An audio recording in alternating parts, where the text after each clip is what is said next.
ആറാണിമംഗലം നാരായണൻ ആരാണെന്നാ നിന്റെ വിചാരം? അവൻ കലക്കാൻ പോണ കലക്ക് കണ്ടോ? തോറ്റാല് തോറ്റു അംഗീകരിക്കാം. ജയിച്ചോനെ എം പി ആൻ പറ്റുള്ളൂ, ജയിച്ചോനെ എം എൽ എ പറ്റുള്ളൂ. പിന്നെ വെറുതെ അതൊക്കെ പറയേണ്ട കാര്യം. അവൻ കൈന്നിട്ട് പറഞ്ഞതാ. നിങ്ങളൊരു കാര്യം വെച്ച സഹാക്കളെ, നിങ്ങളെ തെരഞ്ഞെടുപ്പിന്റെ പരാജയം എന്താണെന്ന് ആദ്യം നിങ്ങൾ മനസ്സിലാക്കണം. ഞാൻ മനസ്സിലാക്കി ഒന്ന് നിങ്ങളുടെ സാമ്പത്തിക നയങ്ങളിലുള്ള പരാജയം. അങ്ങനെ വരാൻ വഴിയില്ലല്ലോ. പക്ഷെ അങ്ങനെ വന്നല്ലോ. അച്ചടക്കമില്ലായ്മ, ധൂർത്ത്, വളരെ മോശമായ പോലീസ് നയങ്ങൾ, മാധ്യമ വേട്ട, സഹകരണ ബാങ്കുകൾ ഉൾപ്പെടുന്ന അഴിമതികൾ, പെൻഷൻ മുടങ്ങിയതടക്കം പാവപ്പെട്ടവരെ അവഗണിച്ചുള്ള നീക്കങ്ങൾ, SFIയുടെ അക്രമാസക്ത രാഷ്ട്രീയം കഴിഞ്ഞോ?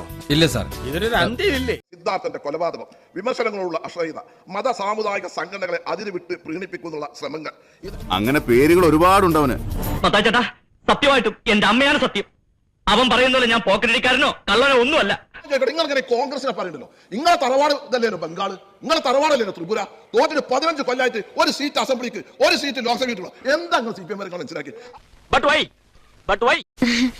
വെറുതെ എന്നിട്ട് വാര്യ ശൈലജ, ഞാൻ പറഞ്ഞിട്ടൊന്നുമില്ല. ആ CPI ബുദ്ധിമുട്ടില്ലല്ലോ. കിണ്ട മുട്ടല്ലേ പിണറായിക്ക്, ഇങ്ങനെ കിണ്ട മുട്ടല്ലേ? നവകേരള സദസ് പാർട്ടി വിലയിരുത്തി സംതൃപ്തി, ജനങ്ങളുമായി സംവാദം, അതാണ് ഇങ്ങക്ക് ഒറ്റ സീറ്റ്. അതാ മന്ത്രി രാധാകൃഷ്ണന്റെ കുറച്ചൊരു വ്യക്തിപ്രഭാവം കൂടി വോട്ട് ചെയ്തില്ല, ബാക്കിയൊക്കെ പോയില്ലേ? അതാണ് നവകേരള സദസ്. അത് ശരിയാണ്. ആ ബസ് ഞങ്ങൾക്ക് അധികാരത്തിൽ വന്നാൽ ഒന്ന് വെക്കും. എന്തിനാണോ? ഇടതുപക്ഷത്തിന്റെ അന്തകനായ ഈ ബസ് ഞങ്ങൾ മ്യൂസിയത്തിൽ വെക്കും. അല്ല എന്തോ പറയാം. കളിയാക്കാണോ? കളിയാക്കണ്ട, കളി പഠിക്കും. നാളല്ലാത്ത ഉടുപ്പില്ലാത്ത ഉടുപ്പില്ലാത്ത മലയാളത്തിൽ ഉടുപ്പിലൊന്നുമില്ല സാർ. ഉടുപ്പുള്ള മലയാളത്തിൽ ഉണ്ടാക്കിയ ഭാഷയല്ലേ ഞാൻ ഉണ്ടാക്കിയ? പിണറായി വിജയൻ മുഖ്യമന്ത്രി പോയിട്ട് എന്താ ചെയ്യുന്നത്? പൗരത്വത്തിന്റെ പോയി സാർ മൂപ്പിന് പള്ളിക്കാർ കത്തി പറ്റിയ അവിടെ പോയിക്കാണ്ട് എല്ലായിടത്തും പോയി പ്രസംഗിച്ചിട്ട് മുസ്ലിം സമുദായത്തിന്റെ ആൾക്കാരടുത്ത് പോയിട്ട് പൗരത്വം നടപ്പിലാക്കുന്നത്. എന്ത് അത് കേന്ദ്രം നടപ്പാക്കട്ടെ?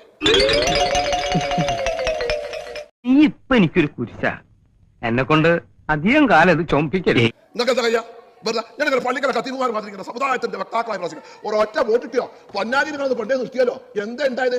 അയ്യോ, അതിനെപ്പറ്റി ഒന്നും പറയാതിരിക്കുകയാണ് നല്ലത്. കണ്ണൂർ ജില്ലാ CPM സെക്രട്ടറി ബഹുമാനായ MP ജയരാജൻ നമ്മുടെ സുഹൃത്താണ്. പക്ഷെ എന്താ ചെയ്യാ, ഈ തിരുവമ്പാടി മണ്ഡലത്തിലാണോ മുക്കം, അവിടെ പോയിട്ട് ഒരു മോചനം കാണാനായി. അയ്യോ, ഓർമ്മിപ്പിക്കല്ലേ പൊന്നെ. തെരഞ്ഞെടുപ്പിൽ സഹായിച്ചിന് നന്ദി പറയാതെ ഞാൻ റൂട്ട് തെറ്റി. അത് ലീഗാരനോടെ ചോദിച്ചു, നമ്മൾ ആൾക്കാർ ഫോട്ടോ എടുത്ത് അവിടെ പോയി. എന്തിനാ കളി പോട്? ഇവൻ സമനില തെറ്റി ചെയ്യുന്ന ഈ ഇടയായിട്ട് ഇതിന്റെ സ്ഥിരം പരിപാടിയാ. വേറെ പണിയൊന്നും പോരെ. എന്തിനാ പോയത്? തോട്ടത്ത് ഒന്ന് പറയണം. ഇതൊക്കെ എന്തിനു ഇവിടെ പറയാൻ പോകുന്നു? അല്ല, ഒരു കണക്ഷൻ കിട്ടിയപ്പോ അവിടെ പോയിട്ട് കെരീം ഇത് വെച്ച് പോയിട്ട് ഇളപുരം കെരീം വേറെ പണി ഇങ്ങോട്ടാണ് ഇങ്ങനെ പാർട്ടി പാർട്ടി എന്ന് പറയുന്നത്. എവിടെ നന്നാകുക? പെട്ടെന്ന് ഒരു ഐഡിയ തോന്നിയതാ സാർ.